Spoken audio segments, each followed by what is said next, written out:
Guys, yung hinihintay namin, papunta na kaming Pitex. Galing po kami sa Simbahan Church. So, ayan po, mag-LRT kami. First time po namin po. Short video muna. Wow!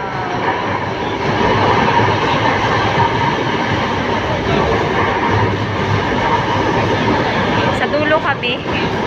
Sa dulo po kami ng tren. Sa dulo po kami.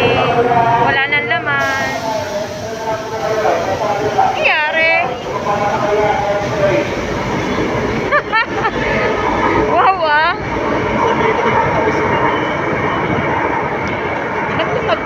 Ba't lumampas? O diba, mauumali kami. First time pa namin mag-LRT. Tapos hindi, LRT tama. Tapos hindi pa sa amin tumigil.